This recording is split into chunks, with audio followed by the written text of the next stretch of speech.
Abra sua Bíblia em Amós, profeta Amós. Haja luz para mim aqui, por favor. Profeta Amós, depois de Joel. Amém.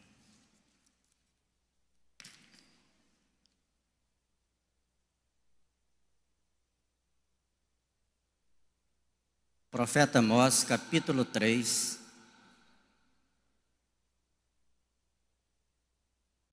Nós vamos ler o capítulo 3, amém. Versículos de 1 ao 3. Amém, queridos? Diz assim a palavra do Senhor. Ouvi a palavra que o Senhor fala contra vós outros, filhos de Israel, contra toda a família que ele fez subir da terra do Egito, dizendo: de todas as famílias da terra, somente a vós outros vos escolhi. Portanto, eu vos punirei por todas as vossas iniquidades. Andarão dois juntos, se não houver entre eles acordo? Pai, obrigado, Senhor Deus, pela Tua palavra, Senhor Deus. Obrigado pelos louvores, obrigado pelos irmãos que tocaram e cantaram essas músicas, Pai Santo querido. Obrigado, Senhor Deus, porque aprove o Senhor nos trazer a esse lugar, Pai Santo querido, para falar conosco.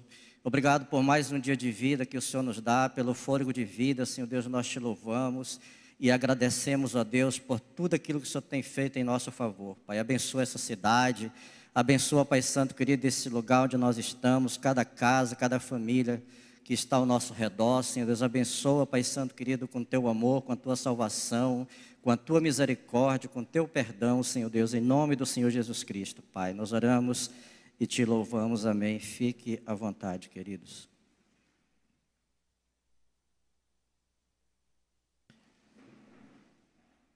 Amós é um dos profetas que profetizou sobre Israel, a nação de Israel. Além dele tivemos também Oséias, Isaías e o profeta Miqueias. E eu estou esse tempo lendo o livro de Amós e tem me trazido assim muita edificação. Em alguns momentos a gente para refletir sobre o que Deus ministrou sobre a vida daquele povo, daquela população na época, e usando pessoas que aparentemente não tinham nenhuma relação com o ministério. Eu acho muito interessante que Deus, Ele pega muitas vezes pessoas de dentro o povo, de dentro a cidade, de entre a cidade, para levar a sua mensagem para aqueles que precisam ouvir. E Amós, o texto diz que ele é um homem, não era um profeta, ele não era um discípulo de profeta, não era filho de profeta, não estudou numa escola de profeta. Ele era de uma cidade chamada Tecoa, que ficava a 10 quilômetros ao sul de Belém, perto do Mar Morto, lá na região de Judá. Interessante para que os irmãos entendam que Israel, na época que o rei Salomão morreu, ele foi dividido em duas partes. Ficou o reino do norte, Israel, capital Samaria, e o reino do sul, Judá, capital Jerusalém. Por que ele foi dividido? O sul entendeu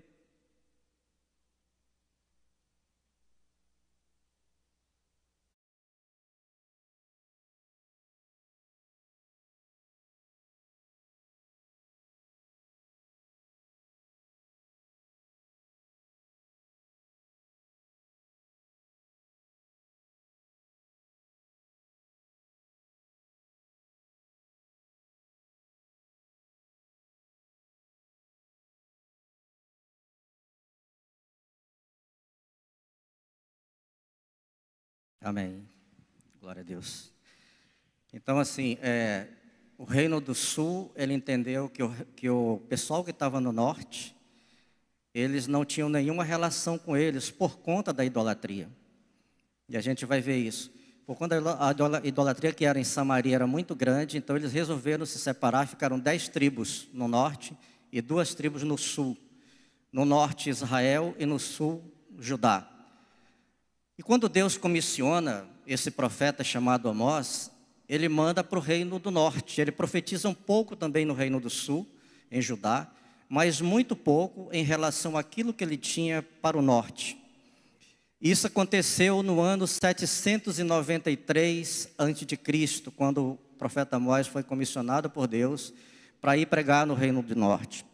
E é muito interessante, queridos, que por conta dessa situação que ele tinha de ser um homem da terra, né, de não ter estudado numa escola de profeta, nem ser filho de profeta, nem ter sido profeta, alguém da família dele, ele não era uma pessoa de palavras diplomáticas, você vai ver isso aí. Ele não tinha muito tato com essa polidez de falar as coisas, ele não era muito agradável para os sacerdotes de Israel, para o rei e muito menos para a população. Então, assim, é tipo Elias. Quando Elias aparecia no lugar, Fernanda, as pessoas o rei já tremia, porque a palavra de Elias realmente era uma sentença para aquelas pessoas que estavam ali, porque Deus comissionava ele para ir falar o que ele tinha a dizer para aquele povo. Amós também, ele era mais ou menos nessa linha. Como ele não tinha muita habilidade com isso, ele não conhecia muito, ele transmitia aquilo que Deus falava para que o povo entendesse daquela forma. Uma outra coisa interessante que nós vemos aqui na Bíblia, no relato de Amós, é que o reino de Israel, ele havia se tornado muito próspero, tinha enriquecido bastante. Israel, os inimigos, militarmente falando, os inimigos, ele tinha subjugado os inimigos da época de Israel, que era o Egito, Babilônia e a Síria. Ele fortificou a sua cidade de Samaria com muros altos, quase que intransponíveis. Então Israel estava muito sossegado. Como diz o pastor Reinaldo, ele estava sossegadinho, sem temor, sem muita disposição de batalha. Seu exército havia afrouxado a segurança, porque eles não estavam com medo. E principalmente isso aconteceu porque Israel se achava um povo escolhido de Deus. Amém? Por ele achar que ele era um povo escolhido de Deus, e de fato ele era um povo escolhido de Deus, então ele imaginava que tudo aquilo que pudesse vir contra Israel não aconteceria com eles. Às vezes nós temos essa sensação de segurança que Israel tinha, porque nós estamos numa igreja, porque nós frequentamos os cultos, porque nós ouvimos a palavra, porque até nós pregamos a palavra, porque nós somos ensinados, a gente tem uma tendência a achar que nós não seremos atingidos, achar que Deus não está se importando com aquilo que nós falamos, sentimos ou fazemos. Mais ou menos isso. Uma outra coisa muito interessante nessa fala de Amós, lá no capítulo 3, versículo 1, ele vai dizer assim: ouvi o que o Senhor fala para vós outros, filhos de Israel, com toda a família que ele fez subir da terra do Egito. Imagine que, ou entendam que ele dirigiu essa palavra para o povo de Israel, em particular, mas também ele dirigiu essa palavra para as famílias que ele trouxe do Egito. São duas classes que Deus manda que Amós falasse: o povo de Israel e as famílias que existiam em Samaria. Significa que não só os líderes, não só aquelas pessoas que eram responsáveis pela nação de Israel, elas seriam alcançadas por essa palavra, mas também aquelas famílias que Deus falou que escolheria. Olha que responsabilidade, pastor Davi. Quando Deus fala assim: olha, eu te escolhi. Ou então, nós temos uma sensação, aliás, esse texto de Amós, ele é pregado lá numa palestra do encontro, chamado Encontro com Deus. O que é o encontro? Nós temos a sensação, e muitas vezes falamos assim: Senhor, passeia no nosso meio, Senhor, vem aqui na minha casa, Senhor, seja nesse templo, Senhor, veja a nossa reunião de oração, Senhor, esteja conosco. E se Deus realmente estiver conosco? Se de fato Ele passear nas nossas reuniões, se de fato Ele passear na nossa casa, E a palavra diz que lá no Éden, na viração do dia, ele passeava com a mulher, com o homem, com Adão e com Eva. Tem muitos textos na Bíblia que diz que Deus passeava com seu povo, andava com seu povo. E se ele realmente viesse passear conosco, e eu creio que ele vem, o que ele pode ver? O que ele pode sentir? O que ele está vendo em nós? O que ele está vendo no meio da sua igreja? Isso é um caso muito interessante. No versículo 12 ele fala o seguinte: de todas as famílias da terra, somente a vós outros vos escolhi, portanto eu vos punirei por todas as vossas iniquidades.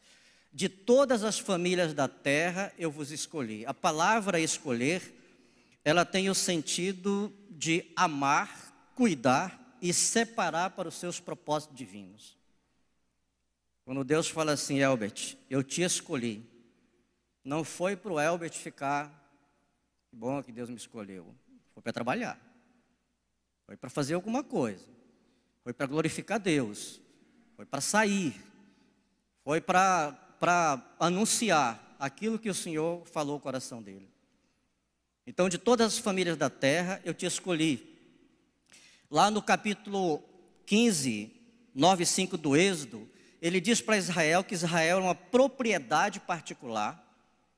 De todas as famílias da terra, Deus escolheu Israel para ser a sua propriedade particular. Deus escolheu Israel como reino de sacerdotes. E Deus escolheu Israel para ser uma nação santa.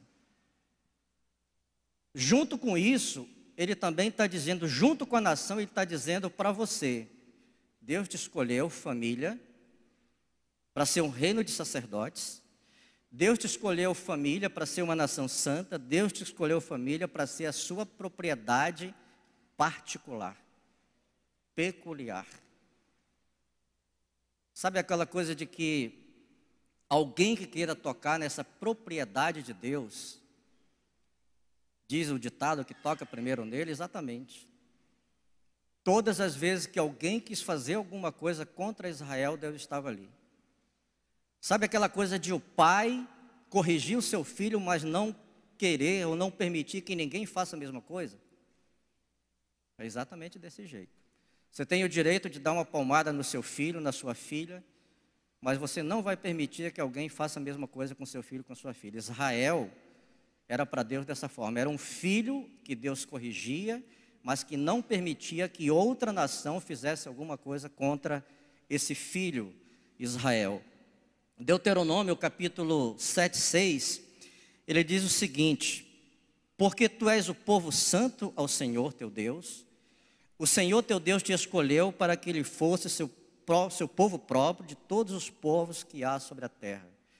Mais uma vez, Deus fala que ele escolheu Israel para que ele realmente se sentisse alguém que fosse exclusivo daquele Deus ciumento.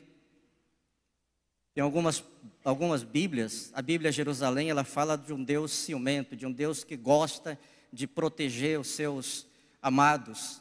É tipo aquele animal que protege a sua cria, que morre pela sua cria, mas não deixa que um outro venha atacá-la. É um Deus ciumento. Ele é um Deus que cuida, que corrige, é um Deus que vai de encontro à sua propriedade particular e não permite que ninguém ataque.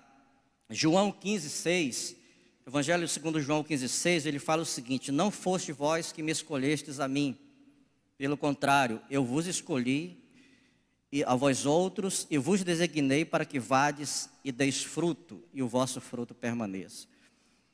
Há um entendimento nisso, e os estudiosos aí de plantão, arminianos e calvinistas, vão entender assim que realmente não fomos nós que fomos até Deus.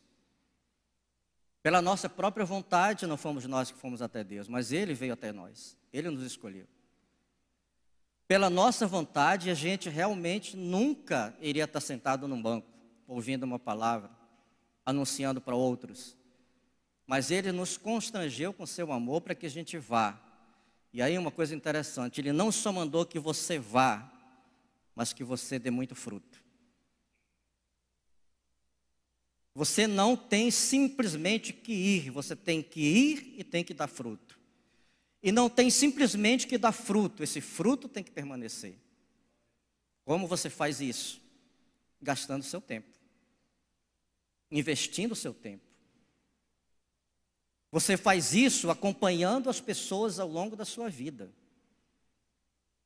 Você faz isso investindo os recursos, tempo, ou seja lá o que for, para que você mantenha essa pessoa e essa pessoa faça outros. Foi isso que o Senhor nos falou. Essa foi a grande comissão.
Se esse agora falhar, está repreendido em nome de Jesus. Ele está querendo realmente nos tirar a nossa bênção, mas em nome de Jesus não vai tirar. Aleluia. Mas vamos orar, fica em pé. Eu sei que essa palavra vai edificar o teu coração, então para que você não perca isso, e eu também não perca o rumo, em nome de Jesus. Pai, nós queremos glorificar o teu santo nome, queremos te exaltar, Senhor Deus, e queremos colocar esse culto diante do Senhor mais uma vez. Pai, tudo aquilo que tenta nos atrapalhar, Senhor Deus, Pai Santo querido, que seja retirado, que seja mesmo repreendido, que seja, Senhor Deus, arrancado, Senhor Deus, desse lugar, desses instrumentos, Pai Santo querido. Nós queremos, Pai Santo, a Tua graça sobre esse lugar. Queremos, Pai Santo querido, que o Senhor esteja conosco nesse lugar, que o Senhor fale ao nosso coração, Senhor Deus, em nome do Senhor Jesus Cristo, Pai. E tudo que possa querer nos atrapalhar nessa manhã, Senhor Deus, nós queremos dizer, Pai Santo querido, que Tu és maior, Senhor Deus, Tu és maior do que tudo aquilo que tenta nos atrapalhar, toda artimanha maligna, satânica, diabólica, demoníaca, que queira roubar essa palavra do nosso coração, Pai. Nós oramos, te agradecemos em nome do Senhor Jesus Cristo, amém. E fique à vontade. Só recapitulando, capítulo 15, versículo 6 de João, palavra de Jesus falando aos discípulos, disse para eles: não foste vós que me escolhestes a mim, pelo contrário, eu vos escolhi, a vós outros, e vos designei para que vades e deis fruto, e o vosso fruto permaneça. Não é simplesmente ganhar uma vida, não é simplesmente pregar para alguém, essa pessoa converter e você anotar numa ficha, colocar um número em cima e esqueceu. Não, você vai cuidar dessa pessoa para que ela produza outro fruto, para que ela dê fruto e esse fruto permaneça, ela vai acompanhar outra pessoa. Esse foi o propósito que Deus falou para os discípulos quando Ele esteve com eles. Um outro texto lá no versículo 3, ele diz assim: andarão dois juntos se não houver entre eles acordo. A palavra, no termo andar, no hebraico, halak, significa caminhar muito próximo, estar junto, se deixar conduzir e concordar com o mesmo destino e rota. João. Então, quando Deus estava chamando Israel, mandando através do profeta Amós a Israel, falar que eles precisariam estar junto com ele, porque se eles não tivessem junto com eles, eles não teriam essa condição.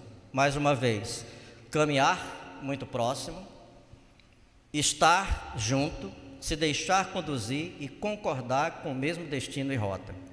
Isso serve para tudo.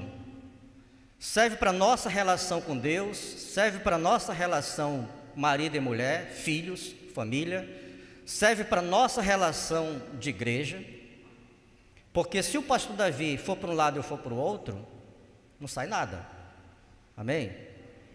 Se o pastor Davi der uma orientação para nós aqui e a gente for para outro lugar, também não sai nada. Então nós precisamos realmente caminhar lado a lado, andar juntos. Era isso que Deus estava falando para Israel.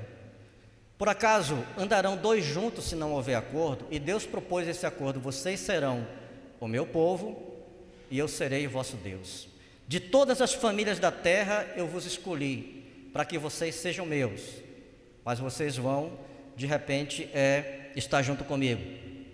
Uma coisa interessante que Israel, na época que ele estava anunciando essa palavra, ele diz o seguinte: Israel andava contrário a Deus, eram desagradáveis com seus sentimentos religiosos, em sua adoração, em seus ritos e em toda a sua conduta e comportamento. Se você olhar nesse texto de Amós, ou no texto de Isaías, ou de Miqueias, ou de Oséias, você vai ver um Israel muito distante de Deus. Deus dava uma orientação para eles, faziam o contrário. Havia uma controvérsia muito grande. Eu te aconselho que você, quando tiver oportunidade, leia Amós. A gente não tem condição de explanar tudo isso. Um outro fator interessante, na profecia de Amós, esse profeta que não era profeta, filho de profeta, nem estudou em escola de profeta, na profecia de Amós, a eleição de Israel, lembra que eles estavam sossegados porque era povo escolhido de Deus? Eles não estavam preocupados com o que eles faziam, porque eles sabiam que Deus, eles entendiam no coração deles que Deus não ia fazer nada com eles. Eles eram um povo escolhido de Deus. Amós fala que a eleição de Israel não era um privilégio, mas uma exigência de fidelidade, justiça e responsabilidade social. A eleição de Israel não era um privilégio, mas uma exigência de fidelidade, justiça e responsabilidade social. Por que o profeta entendia dessa forma?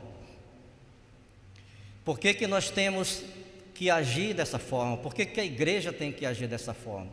Tem implicações muito grandes nisso. Por que a nossa nação tem que agir dessa forma? Israel era uma nação. Lembra que o profeta, ele profetiza para os líderes, na época, líderes religiosos, o rei e a sua cúpula, e também ele profetiza para as famílias da terra, dizendo que eles tinham sido retirados para ser dele. Ele os escolheu juntamente. Então essa exigência para eles de responsabilidade social, de fidelidade para com Deus, para que as pessoas que eles comandavam, era uma exigência muito grande. E essa exigência não foi feita a nenhum povo da terra a não ser Israel. Então, se eles tinham algum conceito, era necessário que ele também cumprisse alguma exigência em relação a Deus. E Deus não passa batido. A palavra diz assim: quem a muito se dá, a muito se requer. Se você está voando com Deus, saiba que Ele está requerendo alguma coisa de você. Se você está muito bem com Deus, saiba que Ele vai exigir alguma coisa de você. Não é um privilégio que Ele te dá, é para que você faça alguma coisa em prol do seu reino e em relação a Ele mesmo, nesse contato, nesse caminhar com Ele, nesse andar com Ele. Amós profetiza contra a desobediência aos elementos éticos da lei. Isso você vai ver nesse capítulo que a gente viu aqui. Primeiro, idolatria, abandono da aliança com Deus. Nesse capítulo 3, capítulo 4, capítulo 5, Amós vai pregar para Israel dizendo o seguinte: ouvi a palavra do Senhor. Ouvi a palavra do Senhor. Uma outra coisa que ele fala é: buscai-me. Capítulo 5, versículo 4, 6, 14. Buscai-me e vivei. Buscai-me de todo o coração. Buscai-me e me achareis. Ele orienta ao seu povo para que realmente eles deixassem aquele sentimento de que eles não tinham nada a oferecer, porque eram um povo escolhidos, que eles não tinham nenhuma responsabilidade com a nação, porque eram um povo escolhidos, mas Deus estava de fato chamando eles a essa responsabilidade. Uma outra coisa interessante, observância da lei. E aí a gente entra em algo muito preocupante. Capítulo 14 de Deuteronômio, versículo 28 e 29, Deus falou para essa nação, quando Ele tirou, falou: vocês são escolhidos, vocês são meus, as famílias que eu escolhi são minhas, mas observe uma coisa: não esqueçam o órfão, não esqueçam a viúva, não esqueçam o estrangeiro. Temos algum estrangeiro aqui? Não, nesse momento não, mas a gente tem aqui 2 ou 3 pessoas de fora. Não esqueçam o órfão, não esqueçam a viúva, não esqueçam o estrangeiro e não esqueçam o necessitado. Gravaram? Ele diz mais: quando vocês, Israel era um povo tipicamente agrícola. Todas as 4 festas de Israel, as principais festas eram agrícolas. As famílias eram tipicamente agrícolas. Quando você fizer a sua colheita do 3º ano, você vai separar o seu dízimo da colheita do 3º ano, nos seus celeiros, para o órfão, para a viúva, para o estrangeiro e para o necessitado, de 3 em 3 anos. Olha o entendimento que Israel tinha quando ele ia para o templo, querido, isso é muito sério. Porque eles não se dedicavam a Deus, porque eles estavam afastados de Deus, porque eles não andavam com Deus, porque eles não obedeciam a Deus, porque se achavam um povo escolhido de Deus. O bezerro de ouro de Samaria estava no templo de Betel. Alguém já ouviu falar do bezerro de ouro? Que eles adoravam, estava no templo de Betel. A ordem de Deus é para que eles pegassem o fruto da terra no 3º ano, de 3 em 3 anos, e recolhessem nos seus celeiros. Você vai ler que a palavra diz que eles faziam isso a cada 3 dias. Eles ultrapassavam aquilo que Deus havia requerido deles.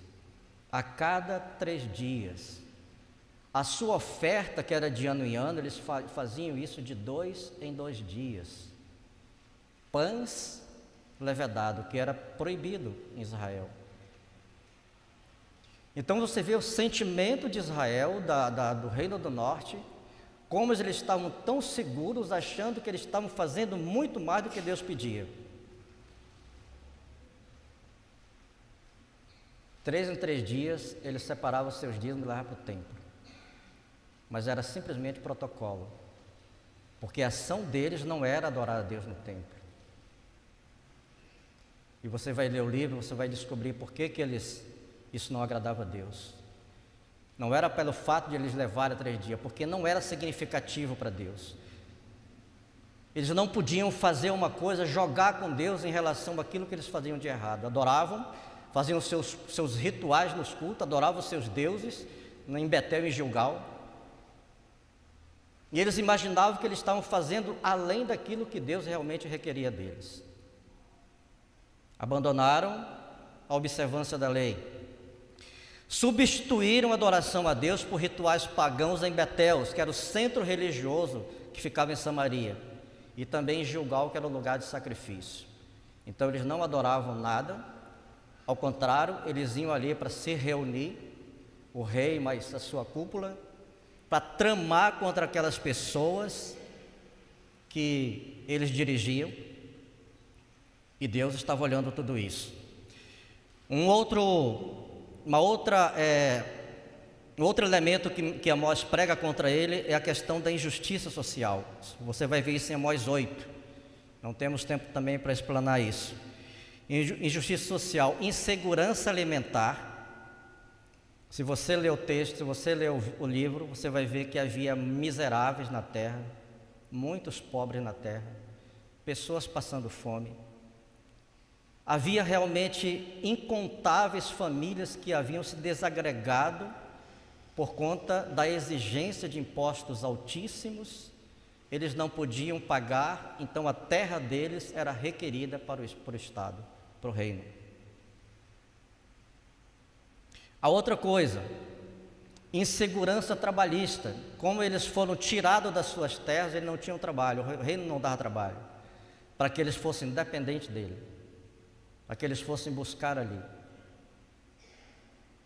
E outra coisa também na injustiça social, a insegurança religiosa.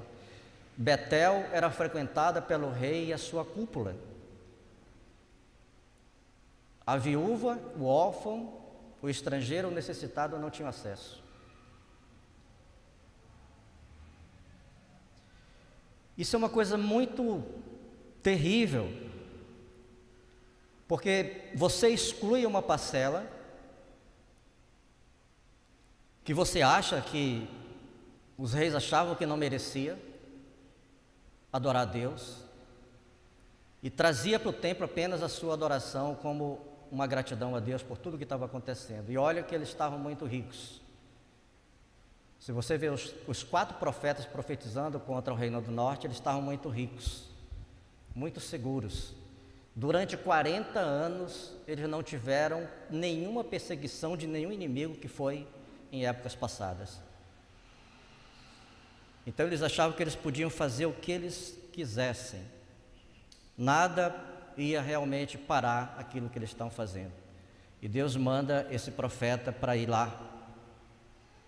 Não dava lugar para essas pessoas se alimentarem, não dava direito às pessoas trabalharem, não dava direito para essas pessoas participarem das orações, dos cultos a Deus, até porque eram rituais em que Israel errou. Uma coisa muito interessante, no que Israel errou e no que nós erramos, trazendo para a nossa realidade. Eu tive nesses dias pesquisando aí 6.800 templos de igrejas protestantes fecharam nos Estados Unidos.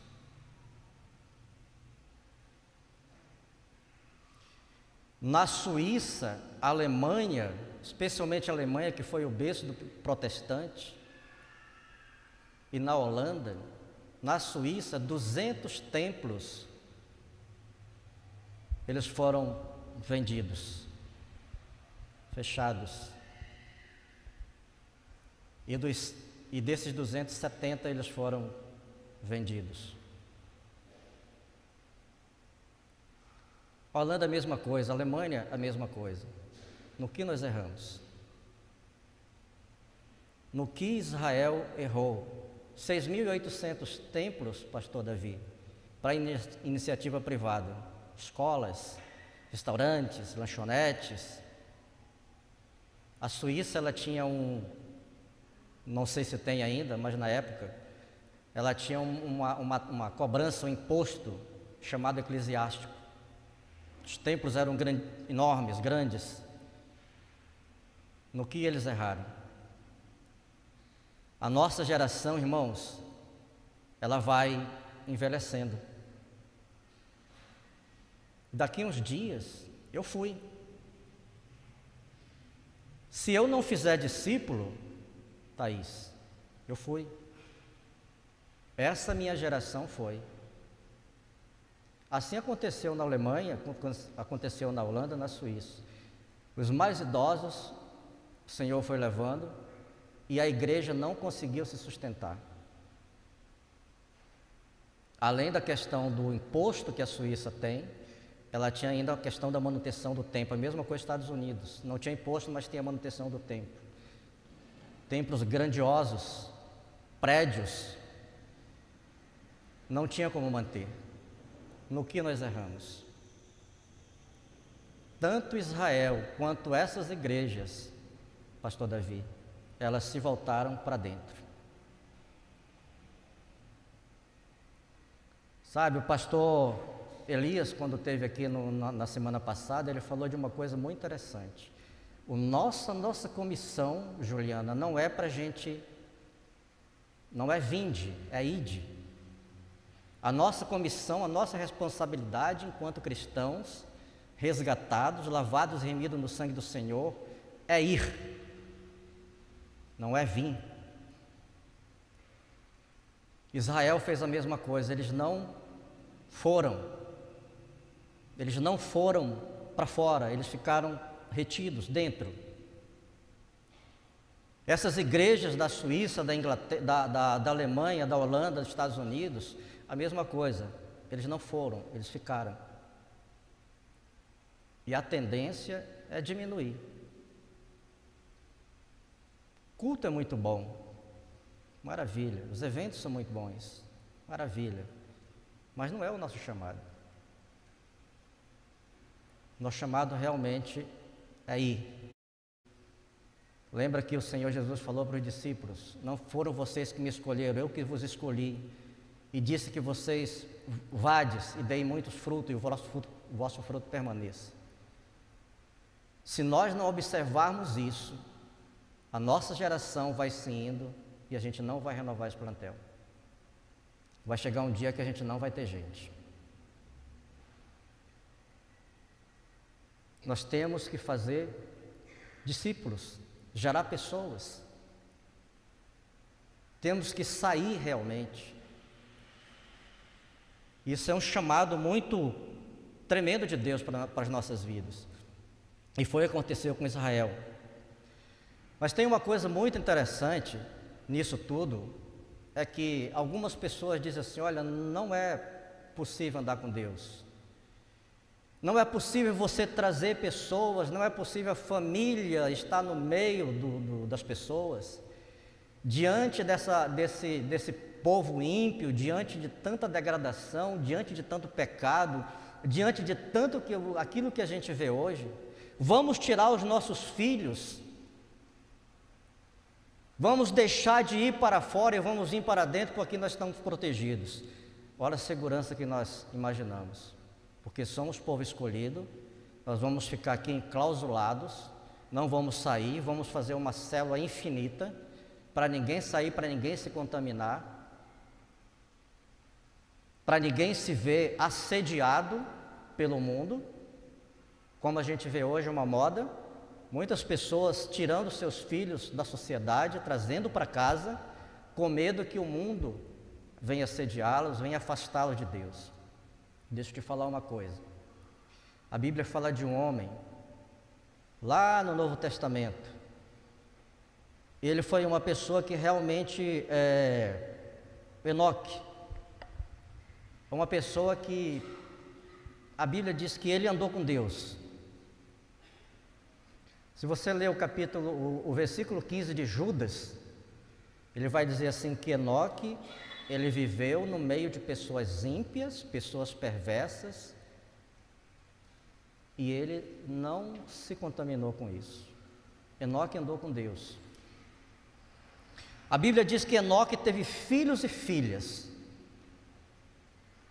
e a Bíblia diz que ele viveu 365 anos, irmã Irani. Ele andou com Deus. O texto diz o seguinte: andou Enoque com Deus, e depois que gerou Metusalém, viveu 300 anos, e teve filhos e filhas. Todos os dias de Enoque foram 365 anos. Andou Enoque com Deus, e já não era, porque Deus o tomou para si. Quem imagina que nós temos que ficar retidos, enclausulados dentro de um quarto secreto, um quarto escuro, para que a gente não se contamine, porque nós somos escolhidos de Deus? Deus não nos fez para isso. Deus nos fez para você ser referência lá no meio dessa geração ímpia, perversa, pecadora. Deus não te chamou para você ficar dentro de um templo enclausulado esperando a morte chegar.